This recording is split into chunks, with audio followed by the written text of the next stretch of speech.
Parti des artistes et des paysans, PAP, sachez que nous sommes de ceux qui ne parlent pas souvent et que la nation écoute en permanence. Proposition de sortie de crise du Parti des artistes et des paysans. Chers compatriotes, Haïti, en tant que première nation nègre indépendante des temps modernes, doit poursuivre son rôle de précurseur de l'éveil du monde noir. Quand on ne sait pas d'où on vient, qui on est, on ne peut pas savoir où on va. Il est impératif de libérer l'imaginaire collectif haïtien en vue de prendre conscience et de s'impliquer à tous les niveaux dans toutes les décisions. Cette réflexion capitale doit intégrer complètement le champ de raisonnement de la politique haïtienne. Il nous faut une analyse en profondeur de cette situation complexe pour comprendre les causes de notre défaite historique.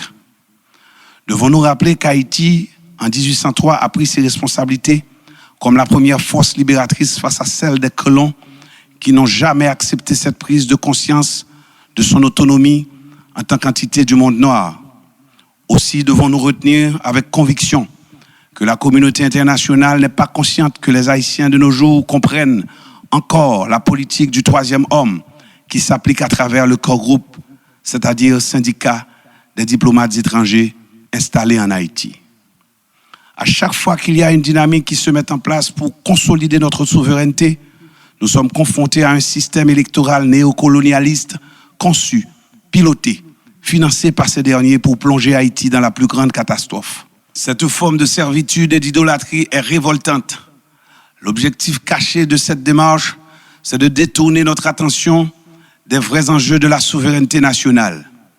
L'évidence des entraves qui étouffent notre imaginaire collectif nous empêche d'atteindre notre but principal, qui est la véritable création de notre nation. Il est obligatoire de reprendre l'initiative historique stoppée par l'assassinat de l'empereur Jean-Jacques Dessalines en 1806, qui était de bâtir une nation sur des valeurs justes et équitables, dont la prospérité des nègres, par les nègres, pour les nègres, dans un pays nègre. Nous avons bien compris qu'aucun peuple ne peut se développer sans sa propre identité. Elle est une démarche intellectuelle et politique, un dialogue constant entre le passé et le présent, une véritable connexion entre le présent et l'avenir. Nous devons trouver des solutions strictement internes qui permettront à tout Haïtien descendant des déportés africains, dans leur démarche diaspora, de répondre sans hésiter aux questions suivantes. D'où venons-nous? Qui sommes-nous? Où allons-nous? Comme disait Malcolm X, nous n'avons besoin de personne pour fixer les règles des combats que nous allons livrer. Nous devons étudier la nature du combat en question, étudier l'ennemi, étudier ce qui se joue contre nous, ensuite dresser un plan de bataille et mettre au point une stratégie, alors on obtiendra des résultats.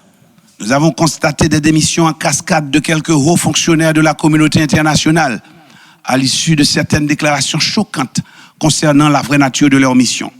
Rappel et arrivée de nouveaux ambassadeurs, peu importe, au regard de ce qui se passe en Haïti, au moment où la misère et l'insécurité règnent sur la nation, jusqu'à l'assassinat spectaculaire de notre président de la République en plein XXIe siècle. Après celui de l'empereur Jean-Jacques Dessalines en 1806, le Parti des artistes et des paysans signale l'échec de cette communauté internationale qui n'a plus d'initiative historique à proposer. Cette réalité exécrable ne fait que renforcer notre conviction dans la bataille pour le rapatriement de notre souveraineté nationale, sans laquelle nous n'arriverons jamais à résoudre nos problèmes. Cependant, dans ce monde global où la géopolitique est la science de référence, nous croyons fermement qu'un retour à la source est la meilleure stratégie pour mettre en relief ce pays qui utilise l'histoire au service de sa mémoire et de sa culture. Nous devons recommencer à penser Haïti, c'est-à-dire reprogrammer scientifiquement le savoir endogène, et qu'il nous faut redoubler d'efforts pour travailler sur la nouvelle Haïti qui suivra la crise d'aujourd'hui. Interpellé à apporter une contribution à la renaissance de l'Afrique à partir de notre pays, le Parti des artistes et des paysans PAP propose en 3 points une solution de sortie de crise. 1. Une entente nationale pouvant mettre en place un gouvernement provisoire limité dans le temps avec une feuille de route simple et claire. 2. La mise en place d'une assemblée constituante pour l'élaboration d'une nouvelle constitution se référant sur celle de 1805, selon les vœux de nos ancêtres. Cette constitution, une fois adoptée et promulguée, bénéficiera d'une large campagne de publicité afin que nul n'en ignore, car elle sera d'application stricte. 3. l'organisation d'élections générales pour renouveler la classe politique haïtienne, essence de nouveau départ. Ça comprendre en aller. Le pape, la prospérité des nègres, par les nègres, pour les nègres, dans un pays nègre. Ça comprend en aller, en aller.